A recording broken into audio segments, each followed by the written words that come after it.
రాసిన సువార్త 19వ అధ్యాయము 28 నుండి 39 వచనములను మనము చదివి ధ్యానం చేసుకుందాం. ఈరోజు ఏమి దినము అని అంటారనంటే మట్టల ఆదివారము అని అంటారు. ఇంగ్లీష్లో ట్రయంఫల్ ఎంట్రీ. యేసు ప్రభు ఇక శుక్రవారము నాడున ఆయన సిలువకు వేస్తారు. యేసు ప్రభుకు మాత్రమే తెలుసు ఆ సమయములో ఆయన సిలువకు వెళ్తాడని. ఇక్కడ జరిగిన విశేషమైన కార్యం ఏంటంటే యేసు ప్రభువు యెరూషలేములోనికి వస్తూ ఉన్నప్పుడు ఆయన మనం చూస్తాం ఎన్నో వచనంలో అంటే ఈ 19లో మనం చూస్తే ఎన్నవ వచనము 28వ వచనంలో యేసు ఆ మాటలు చెప్పి యెరూషలేమునకు వెళ్ళవలనని ముందు సాగిపోయాను. ఆయన ఒలీవ కొండ దగ్గర ఉన్న బెత్ఫగే గ్రామంలో సమీపంలోకి వచ్చినప్పుడు తన శిష్యులిద్దరిని పిలిచి ఒలీవ కొండ సమీపానికి వచ్చినప్పుడు ఆయన ఏం చేశాడంటే శిష్యులను పిలిచి ఏమన్నంటే మీరు మీ ఎదుటనున్న గ్రామంలోనికి మీరు వెళ్ళి ఒక గాడిదను తీసుకొని రండి అన్నప్పుడు గాడిదను తీసుకొని వస్తారు. ఆ గాడిద మీద ప్రభువైన యేసు క్రీస్తు కూర్చొని వెళుతూ ఉన్నప్పుడు జరిగింది ఏంటంటే అప్పటికే యేసు ప్రభు యొక్క గొప్ప కార్యములను జనాలు చూశారు. ఎప్పుడైతే లాజరును లేపాడో వారికి ఇంకా మతిపోయింది. వాళ్ళు అనుకున్నారు ఈయనను మనం రాజుగా చేయాలి అనుకున్నప్పుడు యేసు ప్రభు గుర్రం మీద గాడిద మీద ఆయన వెళ్తూ ఉన్నప్పుడు జరిగింది ఏం చేస్తున్నా మనుష్యులు ఆయనను యెరూషలేములో ఆయనని ఆహ్వానించారు. ఏ విధముగా ఆహ్వానించారంటే బట్టలు దారి పొడవునా పరుస్తూ ఆ మట్టలను పట్టుకొని హోసన్నా హోసన్నా అని కేకలు వేస్తూ ఆయనకు ఆహ్వానం. రాజు దావీదు కుమారుడా జయము, హోసన్నా దావీదు కుమారుడా నువ్వు రాజువే. రాజును చేద్దాం అనుకున్నారు వాళ్ళు. ఎన్నో అధ్యాయంలో 19వ అధ్యాయంలో రాజును 19వ అధ్యాయంలో రాజును చేద్దాం అనుకున్నారు. హోసన్నా హోసన్నా అని కేకలు వేశారు. అదే కేకలు ఏమైంది శుక్రవారం రోజు ఏమైంది? శుక్రవారం నాడున అదే కేకలు హోసన్నా జయము అన్న కేకలు సిలువకు వేయి సిలువకు వేయి సిలువకు వేయి అనే కేకలుగా అవి మారిపోయాయి. హోసన్నా అంటే అర్థం మనం చూసుకున్నాం ఫుట్ నోట్లో 21 అధ్యాయంలో కదా 21:9వ వచనంలో హోసన్నా అనే జయం అని ఉంది. అక్కడ బైబిల్లో జయం అని ఉంది. ఫుట్ నోట్లో హోసన్నా అని ఉంది. ఇంగ్లీష్లో హోసన్నా అని ఉంది. హోసన్నా అంటే అర్థం ఏంటంటే సేవ్ నా, ఇప్పుడు మమ్మల్ని రక్షించు. ఆయన రాజు, నువ్వు రాజుగా వచ్చావు కాబట్టి మేము అలసిపోయాము. ఈ యొక్క ఎవరి కింద? రోమా చక్రవర్తుల కింద, రోమా పాలన కింద మేము అలసిపోయాము.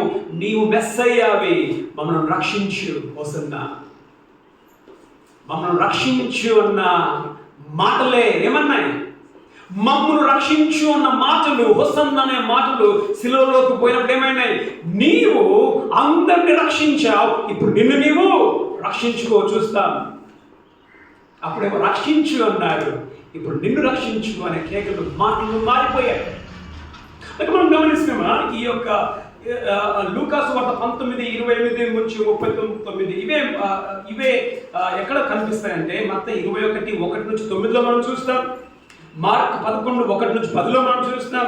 యోహాను రాసిన సువార్త 12:12-19 కూడా మనం చూస్తాం. ఇక్కడ ముఖ్యమైనది ఏమిటి అని చూస్తే మనం గమనిస్తే ఎన్నో వచనం చదవండి 30వ వచనం.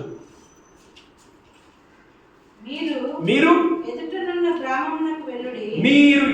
గ్రామమునకు వెళ్ళుడి, అందులో మీరు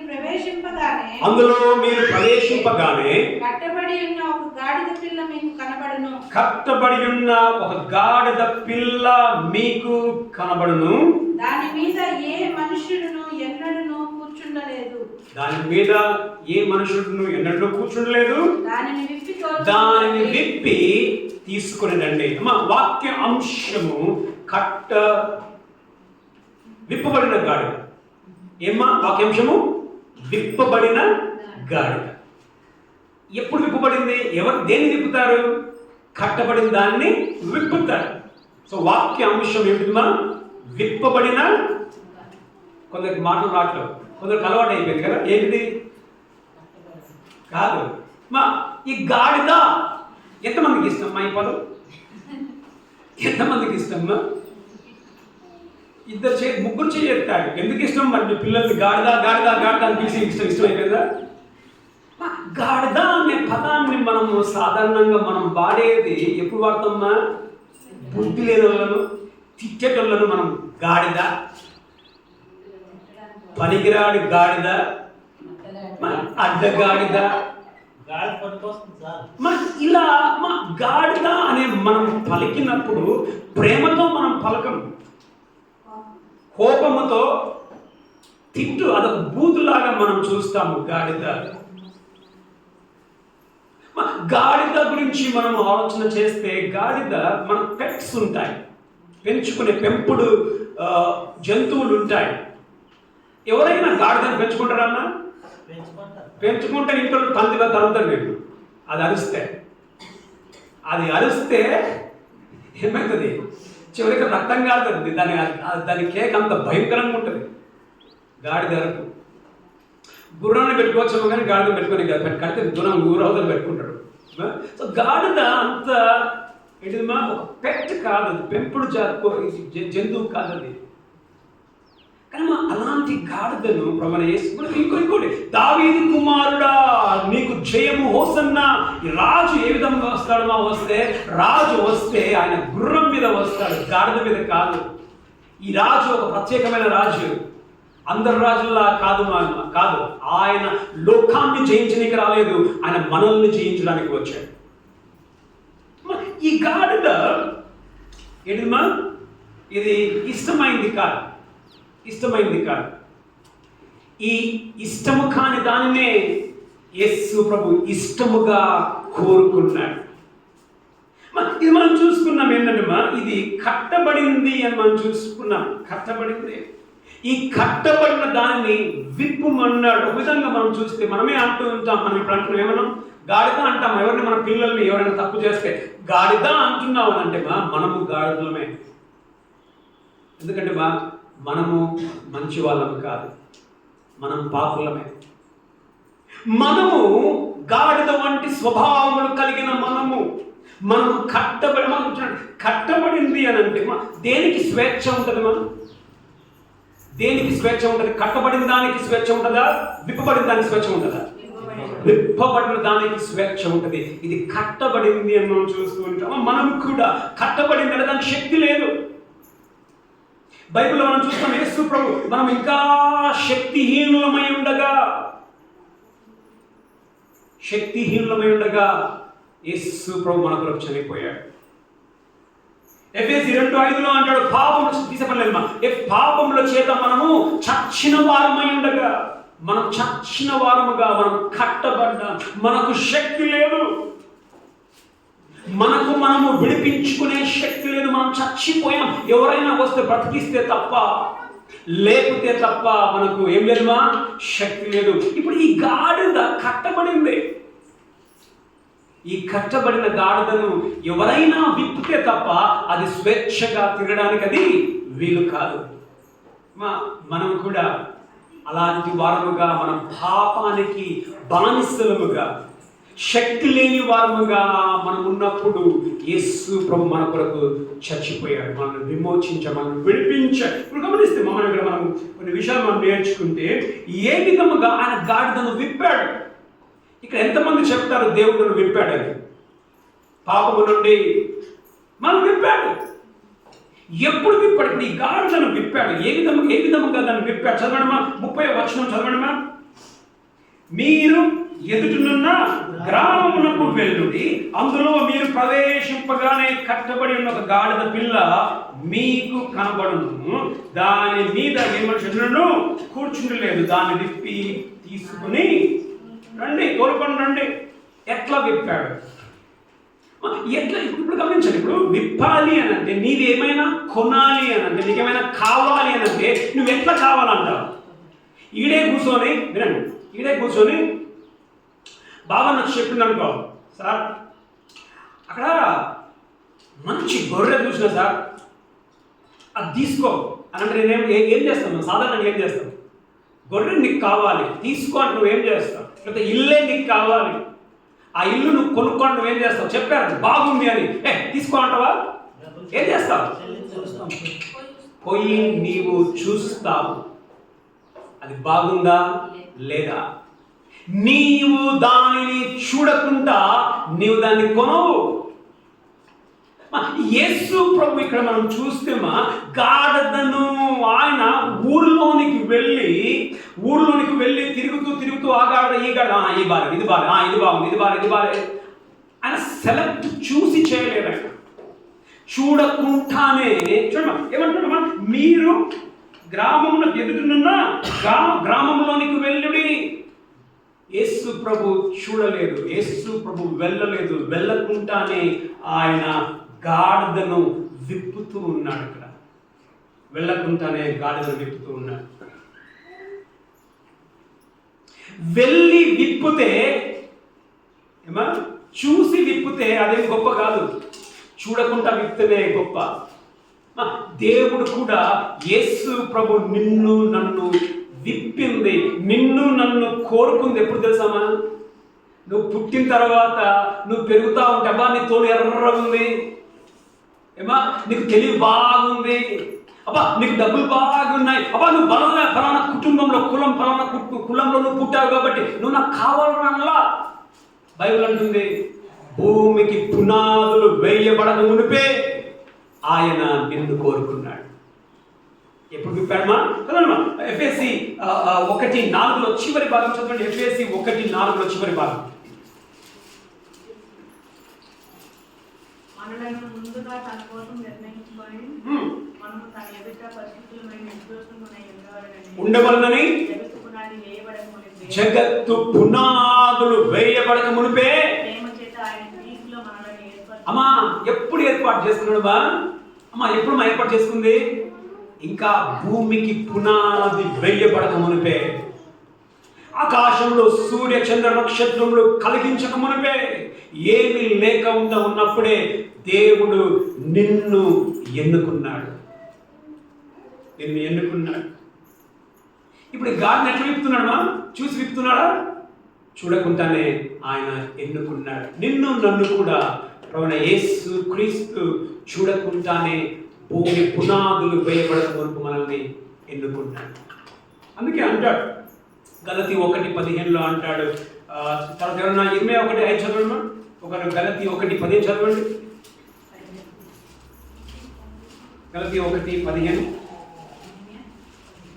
గలతీ 1:15 ఆయనను తల్లి గర్భమునందు పడినది మొదలుకొని ప్రత్యేకపరచి ఎప్పుడుమా తల్లి గర్భం నందే నన్ను ప్రత్యేకపరుచుకున్నాడు. ఇర్మియా 1:5 చదవండి. ఇర్మియా 1:5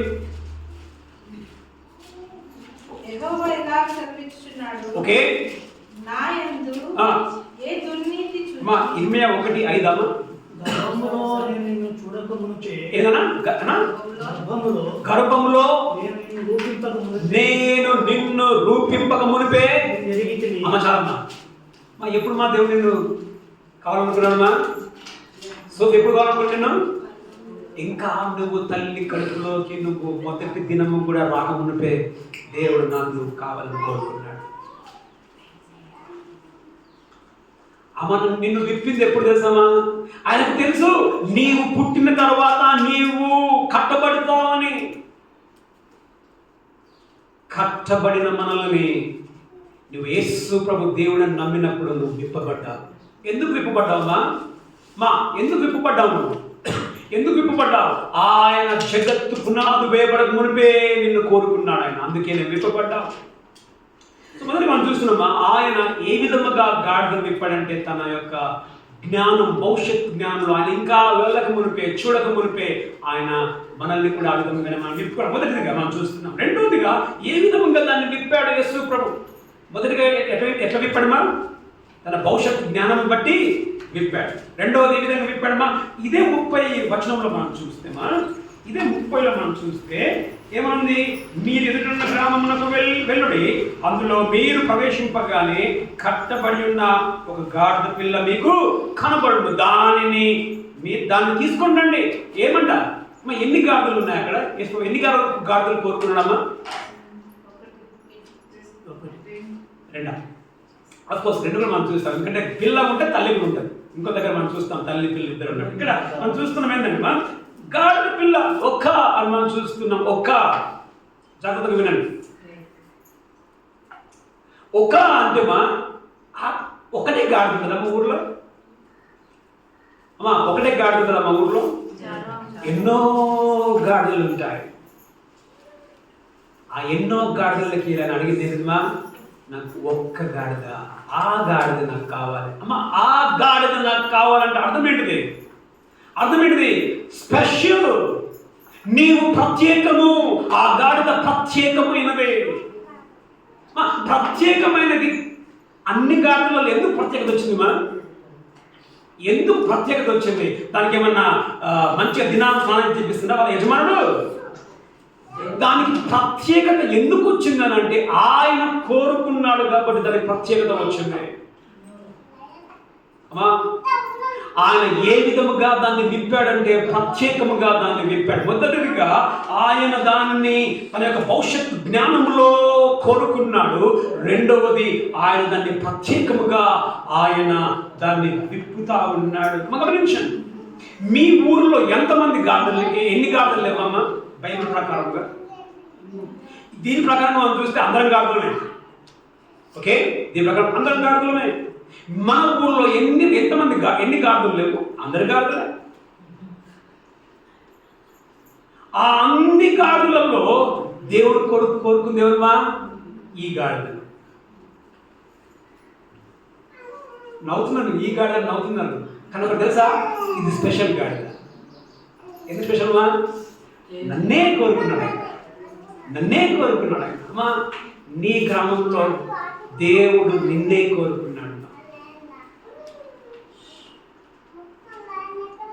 ఎంత ప్రత్యేకం మనం అంటే దేవునికి. You are special. నీవు ప్రత్యేకము దేవునికి. ఇక్కడ మనం చూస్తాం 1 కొరింథీ 1:26-29 అని అంటాడు, మిమ్మల్ని పిలిచిన పిలుపుని మీరు చూడండి. లోకంలో అనేకులు, జ్ఞానంలో మనం చెప్పుకున్న అనేకులను దేవుడు పిలవలేదంట. లోకంలో వెర్రి వారిని, పనికిరాని వారిని దేవుడు ఏర్పరచుకున్నాడు. రెండోది ఏంటిదిమా? ఎట్లా విప్పాడు దాన్ని? స్పెషల్. You are special. ప్రత్యేకముగా విప్పాడు. అన్ని గాడులను తీసుకుని వస్తే దాంట్లో ఏముందిరా బాబు? అన్ని గాడులు వస్తే దానికి వింత ఏముంది? అన్ని గాడులలో ఒక గాడిద వస్తుంది, అది వింత. నీవు వింత. దేవుడు నిన్ను ప్రత్యేకంగా, దేవుడు నిన్ను కోరుకున్నాడు. మొదటిగా భవిష్యత్తు జ్ఞానంలో దేవుడు దాన్ని విప్పాడు. రెండవ దాన్ని ప్రత్యేకముగా దాన్ని విప్పినట్లుగా మనం చూస్తూ ఉన్నాం. సో పిల్లలు అందరూ ఏంటిదిమా? Who are you? You are special. నువ్వు ప్రత్యేకం. అమ్మా గాడిద, ఇప్పుడు ఇంకొక మాట భావన అంటుంటే గాడిద అని చెప్పేసి కరెక్టే. కానీ ఈ గాడిద ఏమైందంటమ్మా? ఎందుకు పిలిచాడంటే, గాడిదని ఎందుకు పిలిచాడంటే మనం చూస్తున్నాం 30వ వచనంలో ఏమంటాడు? విప్పి దానిని తీసుకొని రండి, అంటున్నాడు. ఎందుకు ప్రత్యేకం తెలుసమ్మా ఇది? ఎందుకు ప్రత్యేకం అంటే ఇక్కడ అంటాడు 31-34లో మనం చూస్తే,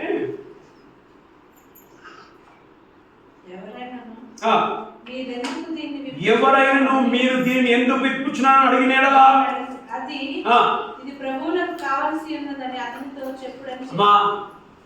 ఎందుకు విప్పుతున్నాడు? ఎందుకు విప్పుతున్నాడు? ఇది నాకు కావాలి, ఇది నాకు కావాలి. బాబు నువ్వు గాడిద, నువ్వు గాడిదవు కాదు, నీవు ఆయన కొరకు నువ్వు పిలువబడ్డావు. ఇది నాకు కావాలి. ఎవరైనా అడుగుతా చెప్పండి, ఎందుకు విప్పుతున్నారు? ఇది ప్రభువులకు కావాలి. కిందికి పోనట్లేమన్నా ప్రభువు కావాలని చెప్పి ఆ. వారిని పంపెను. ఓకే. పంపబడిన వారు వెళ్ళి ఆయన ఆ. తమతో చెప్పినట్లే కనుగొని ఆ గాడిద పిల్లను విప్పుచుండగా దాని యజమానులు ఆ. మీరు గాడిద పిల్లను ఎందుకు విప్పుచున్నారని వారిని అడిగిరి. ఓకే. అందుకు వారు ప్రభువునకు కావలసి మా ఎందుకు ఆ గాడిద విప్పబడింది అని అంటే మా ఇది దేవుని కొరకు వాడబడడానికి విప్పబడింది. దేవుని కొరకు వాడబడడానికి నాకు కావాలి ఇది, నేను దీన్ని వాడుకుంటాను, దీన్ని వాడుకుంటాను. అమ్మా దేవుడు గాడిదవైన నిన్ను ఎందుకు విప్పాడంటే ఆయన కొరకు నిన్ను విప్పుకున్నాడు. ఆయన నిన్ను వాడుకోవడానికి. ఎంతమంది చెప్తారు నేను దేవుని కొరకు వాడబడుతున్నానని? బైబిల్లో మనం చూస్తాం. 1 కొరింథీ 6:19-20 చదవండి. 1 కొరింథీ 6:19-20 చదవండి. మీ దేహము దేవుని వలన మీకు అనుగ్రహింపబడి మీలో ఉన్న పరిశుద్ధాత్మకు ఆలయమై ఉన్నదని మీరు ఎరుగరా? ఓకే. మీరు మీ సొత్తు కారు. మీరు మీ సొత్తు కారు, విలువ పెట్టి కొనబడిన వారు కనుక మీ దేహం మీరు మీ సొత్తు కారు, మీరు విలువ పెట్టి కొనబడమా. మీ సొత్తు కారు ఎందుకు పిలిచాడంటే నా సొత్తు కావాలని, నేను వాడుకోవాలని. ఇక్కడ కూర్చున్న మనము గాడిదలమే. ఒకప్పుడు కట్టబడ్డాం, మన పాపానికి, మన దాసత్వానికి కట్టబడ్డాం. నిన్ను ఆయన ఏర్పరచుకున్నది, నిన్ను ప్రత్యేకముగా ఎన్నుకున్నది. కారణం ఏందిమా? ఎందుకు మా ఎన్నుకున్నది? ఆయన కొరకు వాడబడటానికి. మరి ఇక్కడ మనం వాడబడుతున్నామా యేసు ప్రభు కొరకు? నీవున్న చోట్లోనే, నీ స్కూల్లో కావచ్చు, నీ కాలేజీలో కావచ్చు, నీ ఊరిలో కావచ్చు, నీవు దేవుని కొరకు వాడబడుతూ ఉన్నామా? మనం ఎవరైనా చెప్తారా ఫలానా వాళ్ళు దేవుని కొరకు వాడబడుతూ ఉన్నారు, ఇది నాకు కావాలి, నాకు కావాలి. ఎవరి సొత్తుమా మీరు పిల్లలు? ఎవరి సొత్తు సోఫీ? సోఫీ చూస్తా ఉంది. ఎవరి సొత్తు? ఎవరి సొత్తుమా? దేవుని సొత్తు, నాకు కావాలి. మూడవదిగా, నాలుగవదిగా తీసుకొని వచ్చారు యేసుప్రభు దగ్గరికి. తీసుకొని వచ్చినప్పుడు జరిగింది ఏంటిదంటే 30 చదవండి. 35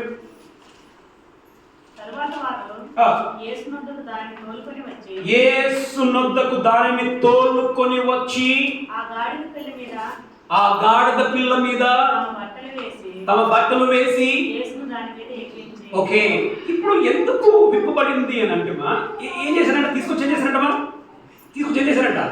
యేసుని ఆ గాడిద మీద ఎక్కించారంట. ఎందుకు ఆ గాడిద విప్పబడింది అని అంటే యేసు ఒకవైపు, నువ్వు ఒకవైపు నడిచనీకి కాదు. లేకపోతే యేసు దాన్ని పట్టుకొని వాళ్ళు పోతా ఉంటుంటే వాళ్ళు తీసుకొచ్చిన వాళ్ళు ఉన్నారు కదా, తీసుకువచ్చిన వాళ్ళు దానికి మెడ కట్టో లేకపోతే వాళ్ళు లాక్కుని పోతా ఉంటే యేసు ఎక్కిలు నడవడానికి కాదు. ఏమా? యేసు ఎక్కిలు నడవడానికి కాదు, లేకపోతే యేసు దాన్ని పట్టుకుపోవడానికి కాదు. తీసుకొని వచ్చింది తెలుసా? ఆ గాడిద మీద యేసు ప్రభువుని కూర్చోపెట్టడానికి. పిల్లలు వింటున్నారా? ఎందుకు తీసుకొచ్చారు గాడిదను? ఎందుకు కోరుకున్నాడు?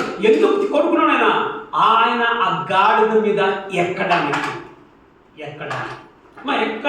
అని అంటే అర్థమైంది కదా. ఇప్పుడు గాడిద ఒంటరిగా ఉన్నప్పుడు ఒక కథ, గాడిద మీద ఎవరైనా ఎక్కడ గాడిదకి ఏమైంది? బరువు అయిద్దా లేదా? బరువు తగ్గుతుంది. ఎందుకు ఆయన దాన్ని విప్పుమన్నాడు అని అంటే ఆయన బరువుని మోయడానికి విప్పుమన్నాడు. దేనికి విప్పడమా? ఆయన బరువుని మోయడానికి. అనేక సందర్భాల్లో మనం చాలామంది ఎవరైనా బాధలలో వచ్చి బాధపడుకొని మనం చెప్తా ఉంటారు, అన్నా రోగం వచ్చేసిందన్నా, తట్టుకొని కావట్లేదన్నా, అప్పులో చేసినా తట్టుకొని కావట్లేదు, ఏడుస్తా ఉన్నాం. మనం ఏం చెప్తాం? ఒక మాట మనకు గుర్తొచ్చే మాట ఏంటి? మనం చాలా వాక్యాలు ఉన్నాయి బైబిల్లో. ఏమున్నాయి? మీ భారము యెహోవా మీద మోపుము అనే మాట. తర్వాత ప్రయాసపడి, తర్వాత చదవమా 1 పేతురు 5:7. తర్వాత ఎవరైనా ఇది చదవండి, కీర్తనలు 52లో 22 చదవండి. 1 పేతురు 5:7 చదవండి. ఆయన మిమ్మల్ని గురించి చింతిస్తున్నాడు కనుక మీ చింత, మీ బరువంతా ఆయన మీద వేయండి. అంటమానమ్మా మనం అమ్మా, అంటమానమ్మా. ఎవరైనా బాధపడితే ఏమంటామా మనం? ఏమంటామా? నీ బరువంతా యేసప్ప మీద మోపోయమ్మా, ఆయన నీ బరువును మోస్తాడమ్మా. ఎంతమంది మాట విన్నారు అన్నారు? ఎంతమంది అన్నారు నీ బరువంతా యేసప్ప మీద ఏమని? ఓకే, మీ బరువు యేసప్ప మీద ఏమన్నా చెప్పాను.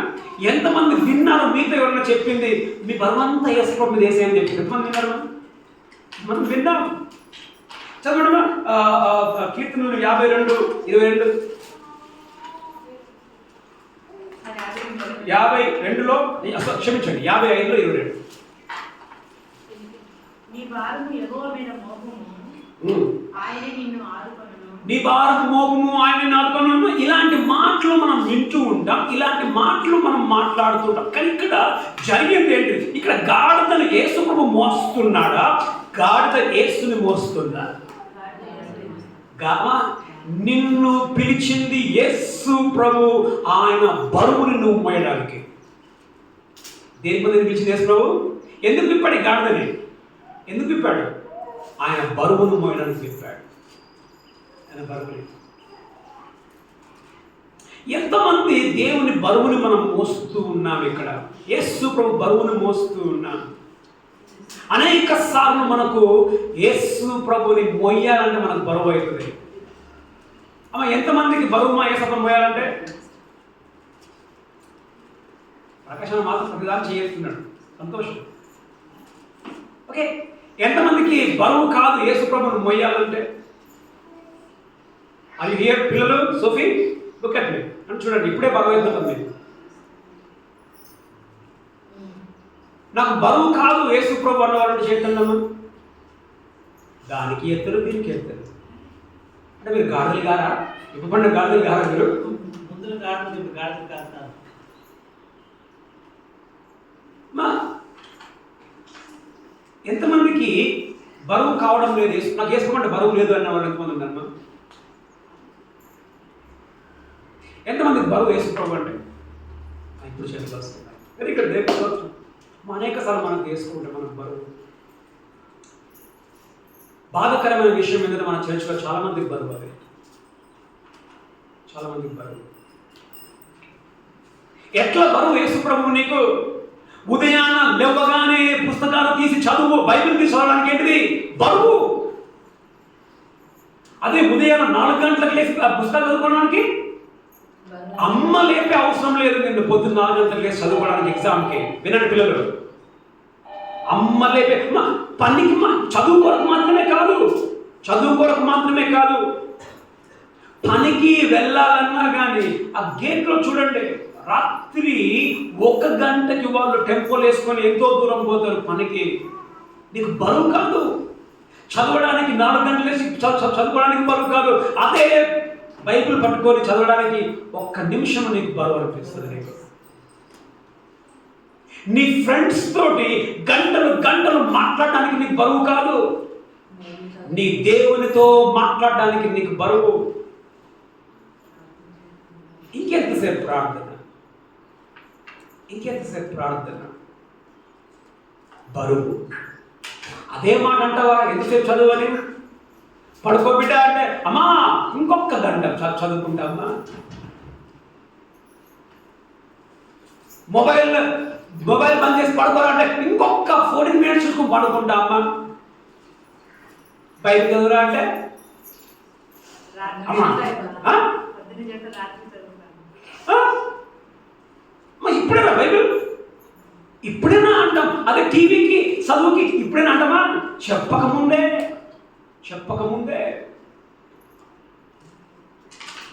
బాధాకరమైన విషయం ఏంటో తెలుసా? మనలో ఇంకా అనేకులకు ఆయనను మొయ్యాలంటే మనకు బరువు, ఆయన మోసేకి మనకు ఇష్టం లేదు. బాధాకరమైన విషయం, ప్రతి ఆదివారం నా చర్చికి, మన చర్చిలో చాలా మంది అబ్సెంట్. ప్రతి ఆదివారం నా చర్చికి రాదు. కారణం ఏంటిమా? నీకు ఆయన మోయాలంటే నీకు బరువు. పనికి పోవాలంటే, పనికి పోతే బరువు కాదు. ఇప్పుడు ఇచ్చేది 500 రూపాయలు ఇస్తారమ్మా. పొద్దున 5 నుంచి సాయంత్రం 5 గంటల దాకా ఎంతమా? 500 ఇస్తారు. 5 నుంచి 5 అయిపోయింది. అయిపోయినాక నీకు అప్పటికి ఏమైంది? నీకు అప్పటికే నువ్వు టైర్డ్ అయిపోతావు.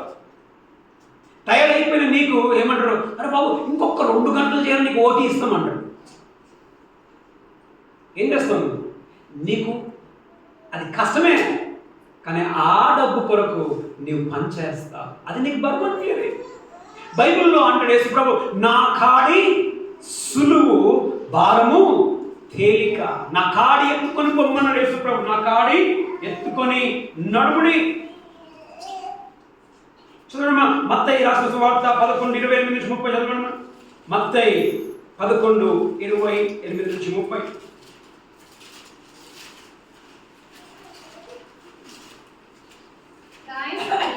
ప్రయాసపడి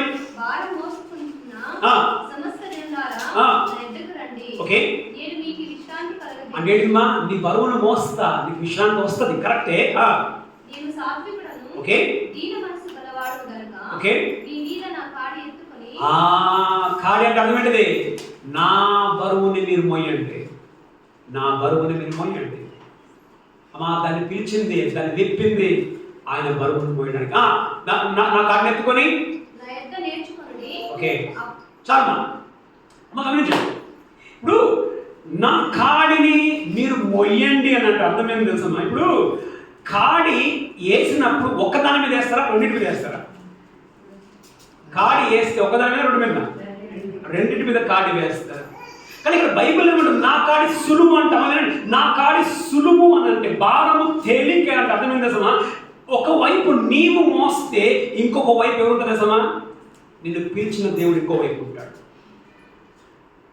అర్థమైందమ్మా?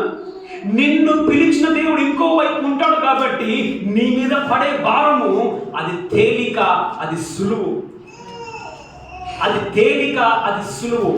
కాడి అంటే యోక్. చిల్డ్రన్, యోక్ అంటే ఎద్దులో ఏమని పెడతాం కదా, ఎద్దులకి దున్నినప్పుడు 2 ఎద్దులను మనం కట్టేస్తాం. కాడి వేసి కట్టేసి దున్నుతాం. ఒకవైపు ఇక్కడ, ఒకవైపు ఇక్కడ కాడి. సో నా కాడి మోయండి అని అంటే ఇంకొక కాడి ఎవరు ఉంటుందంటే ఇంకొక కాడి నిన్ను పిలిచినా నీ దేవుని మీద ఇంకొక ఉంటుంది కాబట్టి అది నీకు సులువు, అది నీకు తేలిక.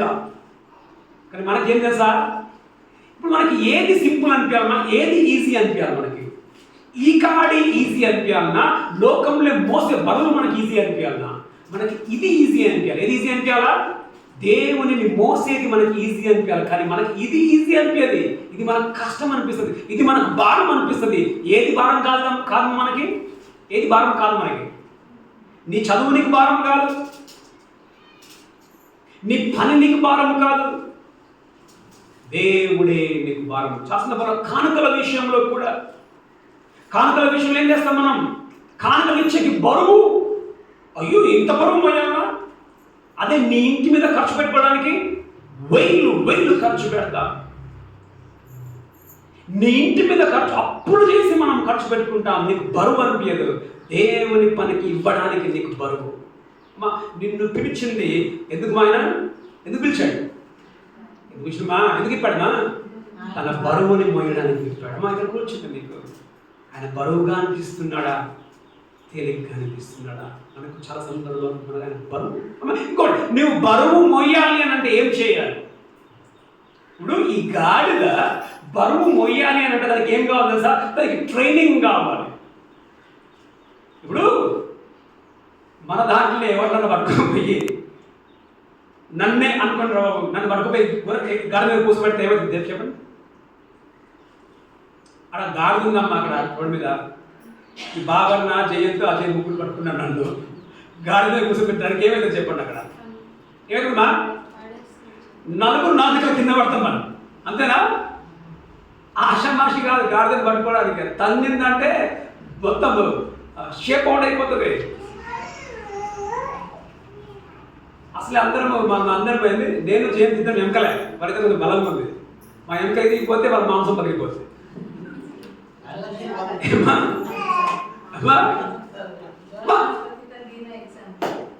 ఓకే, ఇప్పుడు ఈ గాడిద మీద ఎక్కించాలంటే ఆషమాషి కాదు. మొదట ఆ గాడిద బరువు మోయాలంటే ఆ గాడిద మాట వినాలి.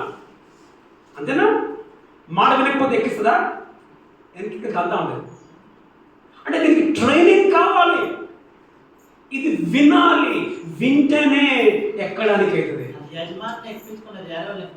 ఇప్పుడు యజమాని కాదు యేసుప్రభు అయితే ప్రస్తుతం ఇక్కడ. యజమాని ఇంకొకరు. ఇప్పుడు యేసుప్రభు ఎక్కాలంటే మాట వినాలి.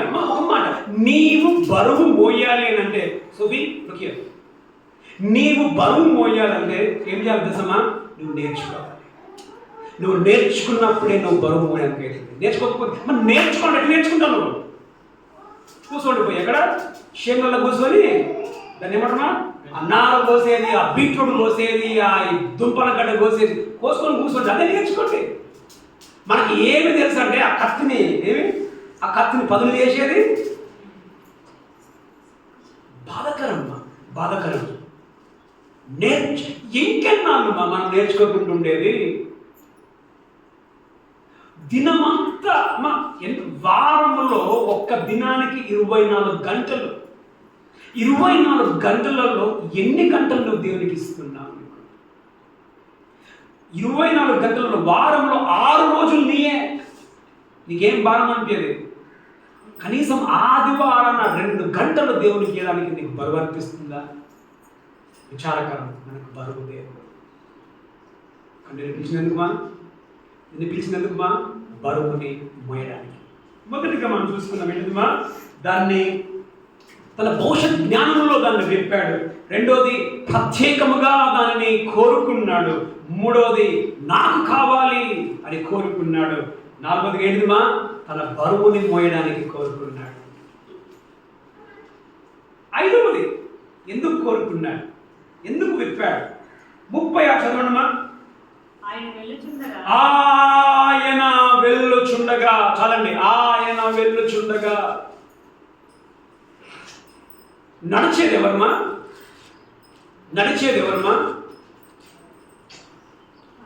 ఎవరు నడుస్తున్నారమ్మా? గాడిద నడుస్తూ ఉంది. ఏం చెప్పాలి ఇక్కడ? బైబిల్లో కానీ జనాలు కానీ ఏం చెప్పాలా? గాడిద వస్తుండగా అంటున్నాను. కారు వస్తా ఉంది, మా ఎమ్మెల్యేనో ఎంపీ వస్తా ఉన్నారు. వస్తున్నా కారు వస్తున్నాడు. ఇక్కడ మనం చూస్తే ఆయన వెలుచుండగా అని ఉంది అని అంటే గాడిద కనిపించట్లేదు. ఇక్కడ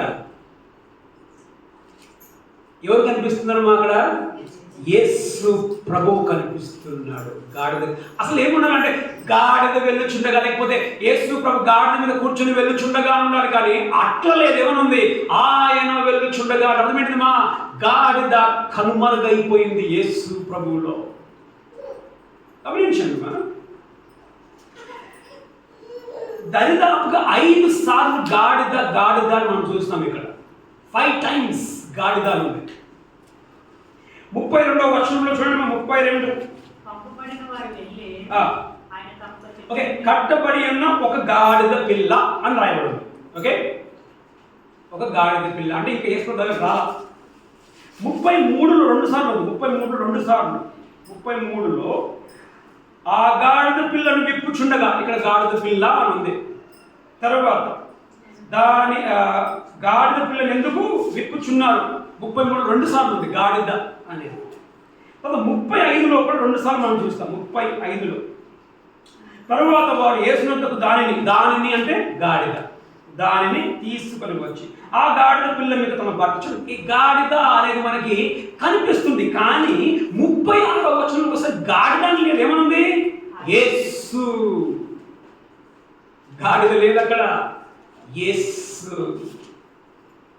ఎందుకు విప్పాడంటే మా దానిని నీవు తక్కువ కనబడాలి, యేసు ఎక్కువ కనబడాలి.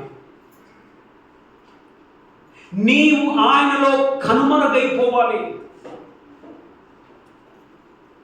నీవు కనుమరుగైపోవాలి. బావనా ఎందుకు చెప్పాడు? ఇంకా నువ్వు గాడిదవు కాదు, ఇంకా నువ్వెవరు?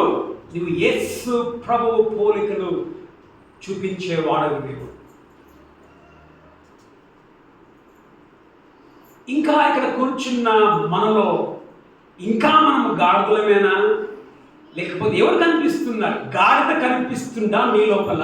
యేసు ప్రభు కనిపిస్తుందా నీ లోపల?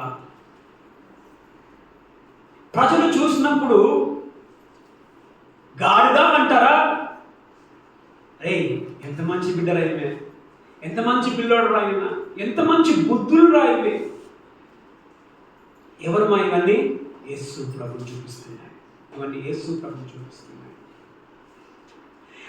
నీవు గాడిదలాగా ఉంటే ఒకప్పుడు నిన్ను పిలిచింది గాడిదలాగా ఉండాలి కాదు, నిన్ను ఆయన పోలికలోనికి మార్చడానికి నిన్ను ఆయన కోరుకున్నాడు. To be transformed into his image. చదవమ్మా గలతీ 4:19 చదవమ్మా. గలతీ 4:19. గలతీ 4:19. నా పిల్లలారా క్రీస్తు స్వరూపము మీ యందు ఏర్పడు వరకు, చూడమ్మా, క్రీస్తు స్వరూపము మీ యందు ఏర్పడు వరకు ఈ విషయమై మరలా నాకు ప్రసవ వేదనమా. ఏమంట? ఏం కలుగు వరకు అంట భవన? క్రీస్తు స్వరూపము. నువ్వు గాడిదవి, ఇప్పుడు నువ్వు యేసులాగా నువ్వు మారాలి. ఎంతమందిని ఇంకా యేసులాగా మారుకుంటా ఉన్నాం? గాడిదలాగానే మనం ఉన్నాం. నిన్ను గురించి నువ్వేమనుకుంటున్నావు? యేసు స్వరూపంలోనికి నువ్వు మార్చబడ్డావా, లేకపోతే గాడిద బుద్ధులే నీకు ఇంకా ఉన్నాయా? చూసే వాళ్ళు ఏమంటున్నారు? ఇంకా గాడిద అంటున్నారా? యేసు ప్రభు నిన్ను నీలో చూస్తూ ఉన్నారా? ఇప్పుడు 5వ ఎనిమిదిమా ఎందుకు దాన్ని చెప్పాడు? ఎందుకు ఇప్పుడు 5వది? ఆయనలోనికి నువ్వు ఆయనలో నువ్వు మరుగైపోవాలా. ఆయనలో నువ్వు మరుగైపోవాలా. నీవు తక్కువ కనబడాలా, యేసు ఎక్కువ కనబడాలి. చివరిదిగా 36 చంద్రుడు. ఆయన వెళ్ళుచుండగా తమ బట్టలు దారి పొడుగున పరిచిరి. దారి పొడుగున పరిచిది. చాలండి. దారి పొడుగున పరిచిది. ఇప్పుడు అంతకుముందు గాడిద ఎక్కడ నడిచింది, ఇప్పుడు ఎక్కడ నడుస్తుంది గాడిద? అంతకుముందు గాడిద ఎక్కడుండే? కొట్టం అంటారు కదా, కొట్టమేనా? పశువుల పాక. ఆ కొట్టంలో ఏముంటుంది మా కొట్టంలో ఏముంటుంది? అంత రొచ్చ, కంపు, ఆ పేడ, గలీజ్. మాట్లాడండి. ఇప్పుడు ఈ గాడిద ఆ రొచ్చలనే ఉంటుంది, ఆ రొచ్చలనే పడుకుంటుంది, అదే వాసన చూస్తుంది. ఇప్పుడు సడన్గా ఏమైపోయింది తెలుసా? దాని యొక్క మర్యాద మారిపోయింది. దాని పొజిషన్ చేంజ్ అయిపోయింది. ఒకప్పుడు ఎక్కడుండే? మట్టిలో ఉండే, ఒకప్పుడు వాసనలో ఉండే, ఒకప్పుడు చీ అనే జాగాలో పడుకున్నా లేస్తే అదే ఇప్పుడు ఏమైపోయిందమ్మా? ఏకంగా ఎక్కడ నడుస్తుంది? అదే బట్టల మీద నడుస్తా ఉంది. ఏం మర్యాద దానికి వచ్చింది? ఏం ఒక విధంగా షాక్ అయిపోయి ఉండాలి. ఎవరు? ఈ గాడిద ఏం రాదు, ఏమైంది అసలు ఇక్కడ? ఆ జనాలు ఏంది నా ముందర, ఆ కింద వేసే ఏంటిమా ఆ బట్టలు ఏంటమ్మా? ఈ బట్టలు మామూలు బట్టలు కాదు, వాళ్ళు ఇష్టపడి ప్రేమించే ఆ బట్టలు, సువాసనతో నిండిన ఆ బట్టలు వాళ్ళు పరుస్తూ ఉంటే అప్పుడు వాసన ఏంటిది, ఇప్పుడు వాసన ఏంటిది? ఏం జరుగుతుంది నాతోటి? కళ్ళు ఒక విధంగా బయలుగా ఉండాలి. దేనికి? గాడిదకి. అమ్మా, నిన్ను పిలిచింది కారణం ఏం తెలుసమ్మా? నిన్ను ఘనపరచడానికి అని పిలిచాడు. నీ బతుకుని మార్చడానికి అని పిలిచాడు. బిడా, నువ్వు ఎన్ని దినాలు ఇంకా నువ్వు మట్టిలో ఉంటావు? నీవు మట్టిలో కాదు ఉండేది. ఎక్కడున్నావా? గొప్ప స్థానంలో ఉండాలి. గొప్ప స్థానంలో ఉండాలి. గమనించండి. ఇప్పుడు ఈ మర్యాద అసలు ఎవరు మనం చేసేది? ఎవరికి ఈ మర్యాద చేసేది? వాళ్ళు ఎవరికి మర్యాద చేసేది? మర్యాద చేసేది యేసు ప్రభుకి. కానీ వచ్చేది ఎవరికి అక్కడ? గాడిదగా మర్యాద వస్తుందమ్మా. నీవు ఆయనను భరించినప్పుడు ఆయనకు రావాల్సిన మర్యాద నీకు ఆటోమేటిక్గా వచ్చేస్తుంది. ఇప్పుడు గమనించండి, ఇప్పుడు అదే గాడిద ఆ కొట్టంలో కూర్చున్నాను. ఎవరు పోయి చెప్తారు అక్కడ? ఎవరు పోయి వేస్తారు ఆ బట్టలు అక్కడ? ఏది ఆ బట్ట వేసి పడుకొని చెప్పి ఎవరు పడుకోబెడతాడు? అది ఎవడేస్తాడు? మా బట్టలు నీ బట్ట వేస్తూ ఈ బట్ట వేస్తావు దానికి అక్కడ బట్టలు మోపిస్తావు, బట్టలు అయ్యావు కింద. అమ్మా, నిన్ను దేవుడు పిలిచింది నీ బ్రతుకుని మార్చడానికి పిలిచాడు. ఆయన నీ బ్రతుకుని తల క్రిందులుగా చేయడానికి ఆయన పిలిచాడు. ఒకప్పుడు ఏంటిది ఆ బ్రతుకు? మట్టి బ్రతుకు. ఇప్పుడేంది ఆ బ్రతుకు? గొప్ప బ్రతుకు. గొప్ప రెడ్ కార్పెట్ అంటారు కదా.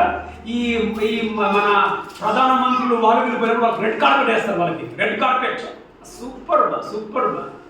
అక్కడ ఉన్న మనుషులకు లేదమ్మా ఆధిక్యత.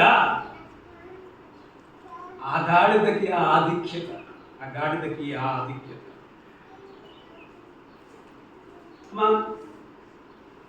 ఎప్పుడు నీకు ఈ ఘనత వస్తుంది తెలుసా అమ్మా? ఎప్పుడు ఈ ఘనత వచ్చిందమ్మా తెలుసా? ఎప్పుడు ఈ ఘనత వచ్చిందమ్మా? ఎప్పుడు ఘనత వచ్చింది? ఎప్పుడు ఈ ఘనత వచ్చిందంటే ఎప్పుడైతే యేసు ప్రభు బరువుని మోయడం ప్రారంభించిందో దానికి ఆ ఘనత వచ్చింది. గమనించండి, ఇప్పుడు యేసు ప్రభు ఆ గాడిద మీద లేడు, దానికి ఆ ఘనత వస్తుందా? యేసు ప్రభుని మోస్తుంది కాబట్టి ఆ ఘనత వచ్చిందమ్మా. నీవు ఆయన మహిమ, నీ బ్రతుకి ఘనత. మనలో అనేకులు యేసు ప్రభుని నమ్మినప్పటి నుంచి ఉన్న రొచ్చ అప్పుడు, ఇప్పుడు అదే రొచ్చ. అంతనే కదా? నమ్మినప్పుడు అదే శివుడి మొక్కు, ఇప్పుడు అదే శివుడి మొక్కు. నమ్మినప్పుడు అదే గుడిస, ఇప్పుడు అదే గుడిస. కారణం ఏంటిది? నీకు బరువు మోయడానికి చేత కావడం లేదు. మన బ్రతుకులు అనేక మందిని యేసు ప్రభు నమ్మి ఆయన బరువుని మోస్తున్న అనేక బ్రతుకులు సాక్ష్యము మన బ్రతుకులు ఏ విధంగా మార్చబడ్డాయి. వాళ్ళు అంటారు, ఒకప్పుడు నేను ఈ విధంగా ఉన్నా, ఇప్పుడు నేను ఈ స్థితిలో ఉన్నా. కారణం ఏం తెలుసమ్మా? నేను బరువు మోస్తున్నా. గమనించండి, ఆయన నిన్ను విప్పింది, నిన్ను కోరుకుంది నీ బ్రతుకుని ఏం చేయడానికమ్మా? గణపరచడానికి. బైబిల్లో అంటాడు, నన్ను గణపరచువారు నేను గణపరుస్తాను. గాడిద గణపరుస్తుంది, ఘనత పొందుతా ఉంది గాడిద. అమ్మ, నీకు ఘనత కావాలన్నా, నీకు ఘనత కావాలన్నా బరువుమై చదువుమా. సామెతలు 113:7 చదువు. సామెతలు 113:7 సారీ కీర్తనలు 113:7.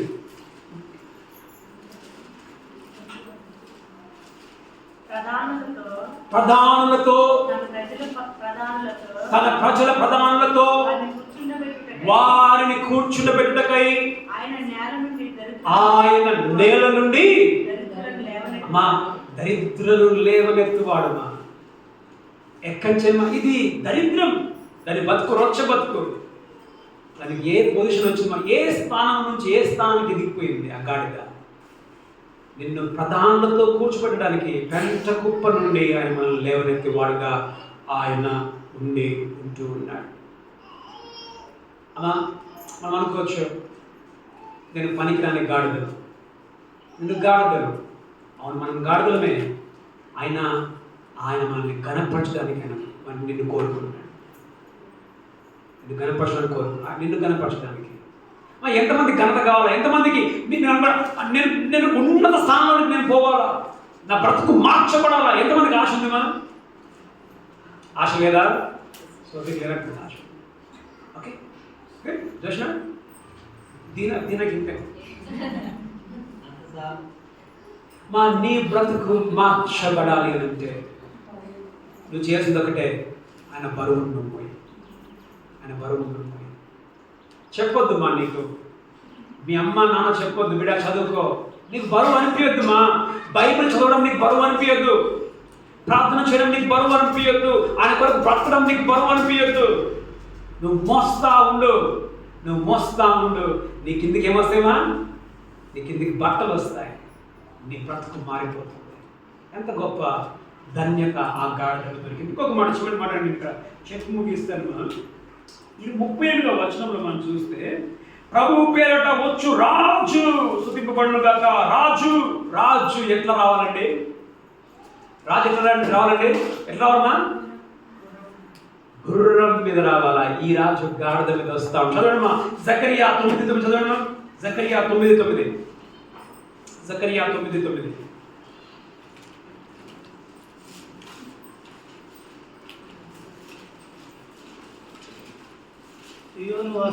సియోను వాసులారా బహుగా సంతోషించుడి.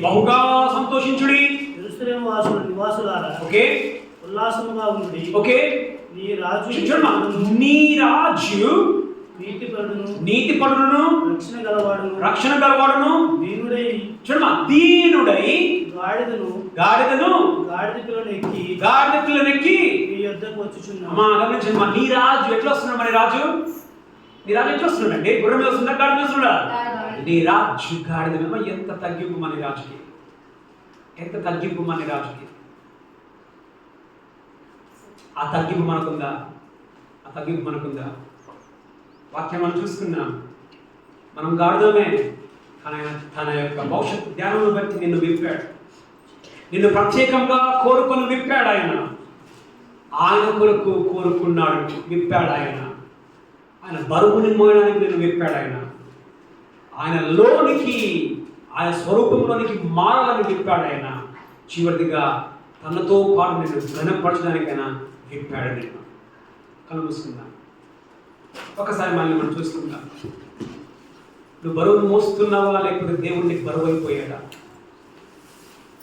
ఒకవేళ దేవుడికి ఇంకా బరువు అయిపోయినట్టుంటే, నీవు ఆయన బరువును మోయకుండా ఉన్నట్లయితే, అయ్యా నాకు నువ్వు బరువు అయిపోయావు. ప్రార్థన చేయాలంటే బరువు, వాక్యము చదవాలంటే బరువు, నీ మాట వినాలంటే బరువు.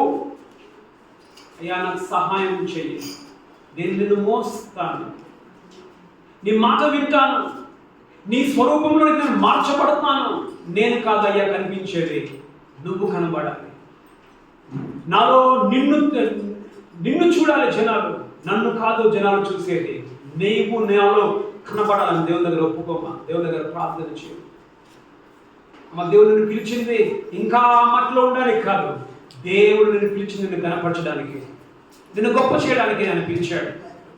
నీ బ్రతుకుని, నీ పరిస్థితిని మార్చడానికి ఆయన పిలిచాడు. నేను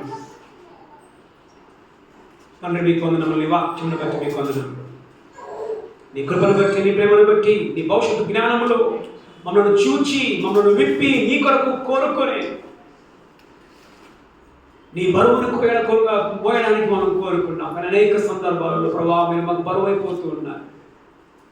క్షమించండి. నీ బరువు మోసేవారిగా, నీ కాడిని ఎత్తుకొని మోసేవారిగా, సులువైన కాడి, తేలికైన కాడిని మోసుకొని ఎత్తి నడిచే వారంగా ఉంటకు సహాయం చేయండి. ప్రభావ మాలో నీవు కనబడాలి, మేము చనిపోవాలి, సహాయము చేయండి. నీ బరువు మోస్తుండగా మా ఘనతనిచ్చే దేవా నీకు వందనములు, స్తుతులు, స్తోత్రములు చెల్లించి యేసుక్రీస్తు నామములో ప్రార్థించి అడిగి వేడుకొనుచున్నాం మా ప్రియ పరలోక తండ్రి. ఆమేన్. తండ్రి యొక్క కుమారుని యొక్క పరిశుద్ధాత్మ కన్య సహవాసం కొంచెం మనందరికీ ఇప్పుడు ఎల్లప్పుడూ సదాకాలం కూడా నడిపించుగాక. స్తోత్రము.